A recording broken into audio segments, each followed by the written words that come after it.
Shalom Bapak Ibu, wali murid yang kami hormati, dan anak-anak kelas 7 dan 8 yang kami kasihi. Pada kesempatan ini, kita akan merenungkan kembali sabda Tuhan sebelum nanti menerima hasil belajar selama setahun yang telah lalu. Kita satu di dalam doa. Tuhan Allah Bapa, terima kasih Kau telah menuntun kami setahun yang telah lalu. Kami boleh belajar, kami boleh menyelesaikan studi kami, dan sebentar kami akan menerima hasilnya. Namun sebelumnya kami akan kembali merenungkan sabdamu, supaya apa yang kami dapat selama ini, pengetahuan dan kepandaian itu, bisa kami maknai dengan lebih sungguh-sungguh lagi. Sertai kami Tuhan, tolong kami. Di dalam nama anak-Mu Yesus kami naikkan doa kami. Amin. Bapak, Ibu, dan anak-anak yang saya kasihi, memiliki emas, uang, perak, ataupun terlebih lagi permata, pastilah sangat menyenangkan. Dan itu akan membuat bahagia. Siapa yang tidak senang jika kepadanya diberikan uang, perak, emas, dan permata. Bahkan dunia ini sering menjadikan keempat benda-benda tersebut menjadi simbolisasi kesuksesan, simbolisasi keberhasilan. Ada orang yang bahkan menilai dirinya, harga dirinya berdasarkan atas kepemilikan benda-benda tersebut. Apakah ada sesuatu yang melebihi benda-benda tersebut? Emas, perak, permata, atau harta benda yang lainnya? Apakah ada sesuatu kebahagiaan yang melebihi dari kepada kepemilikan benda-benda tersebut? Alkitab mengatakannya sebagai berikut. Mari kita baca Amsal 3 ayatnya yang ke-13 sampai ayatnya yang ke-15. Berikut firman Tuhan. Berbahagialah orang yang mendapat hikmat, orang yang memperoleh kepandaian, karena keuntungannya melebihi keuntungan perak dan hasilnya melebihi emas. Ia lebih berharga daripada permata. Apapun yang kau inginkan tidak dapat menyamainya. Kalau kita membaca Amsal 3 ayat 13 sampai 15 tadi, jelas bahwa ada sesuatu yang melebihi kepemilikan atas benda-benda seperti emas, perak, dan permata. Apa itu? Hikmat dan kepandaian. Ada kata di situ, berbahagialah, keuntungannya, hasilnya melebihi emas, lebih berharga dari permata, atau apapun yang kau inginkan. Kata-kata itu menegaskan bahwa betapa bernilainya memiliki hikmat dan pengetahuan. Dan berbahagialah orang yang mendapatkan hikmat dan kepandaian. Anak-anak yang dikasihi Tuhan, Anda adalah anak-anak yang berbahagia, beruntung. Kenapa? Karena Anda memperoleh hikmat dan kepandaian. Anda memiliki itu setelah Anda belajar, bertambah lagi pelajaran Anda selama 1 tahun yang telah lalu, maka bertambah pula hikmat dan kepandaian Anda. Maka Anda seharusnya semakin berbahagia karena Anda memiliki hikmat dan kepandaian yang melebihi segala benda-benda fana yang ada di dunia ini. Anak-anak, Anda juga berbahagia. Kenapa? Karena pengetahuan, hikmat, dan kepandaian adalah sesuatu yang ada dalam diri Anda, yang muncul di dalam diri Anda. Kalau punya emas, punya perak, punya permata, itu ada di luar diri Anda. Maka kebahagiaannya pun bersifat kebendaan. Dan kebahagiaannya sangat tergantung kepada kepemilikan benda-benda itu. Dan kebahagiaannya bisa dicuri. Emas bisa dicuri. Uang juga bisa dihabiskan. Maka ketika uang habis, ketika emas dicuri, maka kebahagiaannya pun akan hilang.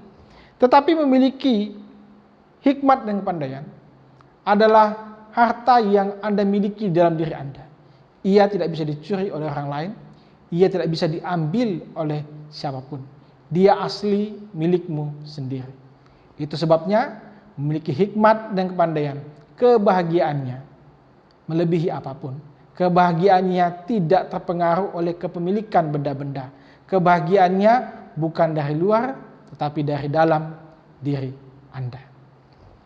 Jika kalian saat ini sudah memiliki pengetahuan, hikmat, dan kepandaian, gunakanlah itu untuk hal yang lebih baik, untuk kemajuan dirimu ke masa depan, untuk keluargamu, untuk bangsa Indonesia, dan untuk gereja Tuhan. Nah, kemampuan untuk menggunakan kepandaian dengan lebih baik itu disebut hikmat.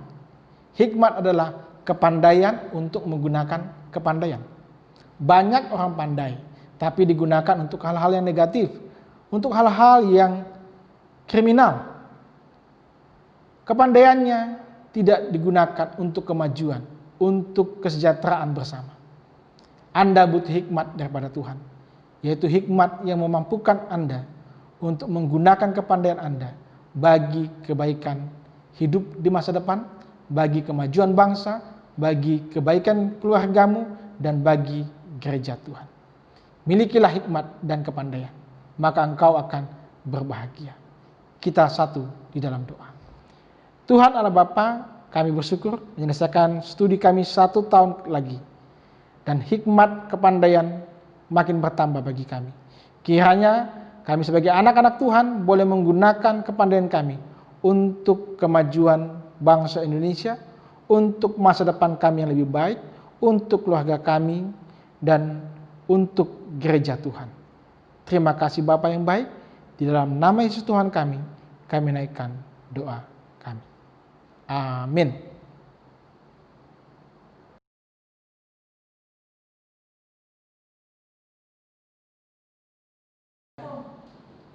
Selamat pagi Bapak Ibu, selamat pagi anak-anak yang terkasih di dalam Kristus.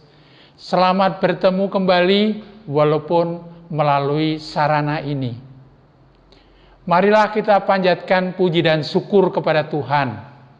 Karena kasih dan kemurahannya kita mampu melewati tahun ajaran 2019-2020 dengan baik.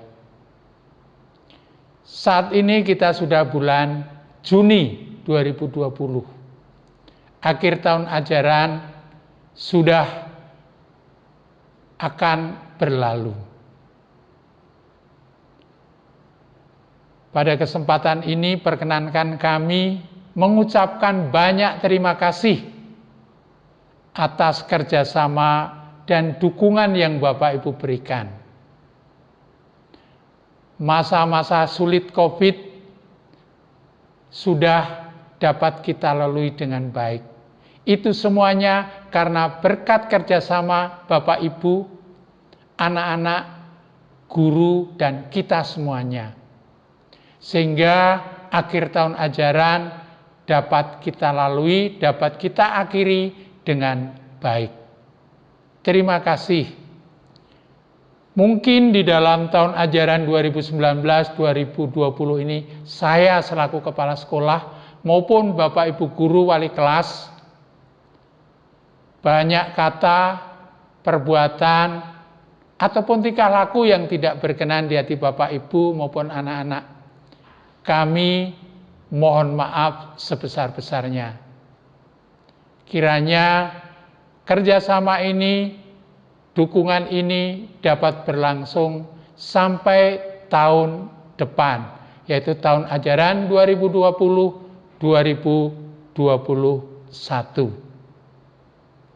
Sebentar lagi Bapak Ibu wali kelas akan membagikan rapot secara online kepada Bapak Ibu untuk rapot putra-putrinya. Kiranya hasilnya menggembirakan sesuai yang Bapak, Ibu, dan putra-putri harapkan. Terima kasih, selamat berlibur, Tuhan memberkati. Sampai ketemu tahun ajaran depan. Amin.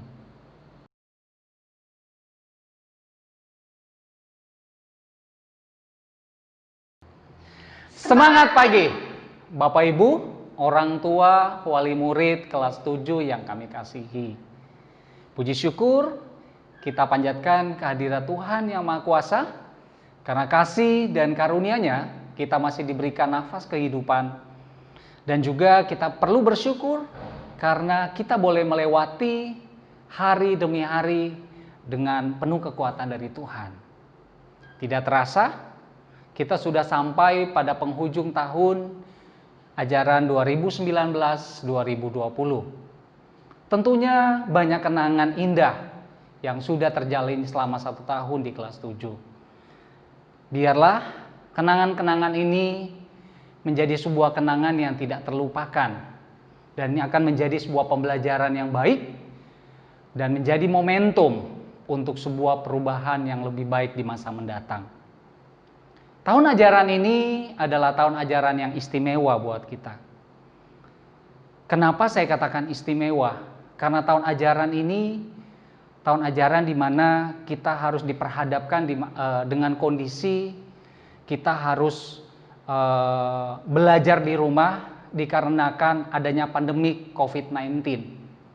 Dan tentunya pembelajaran online adalah satu-satunya cara yang harus kita lakukan untuk memutuskan mata rantai penyebaran virus.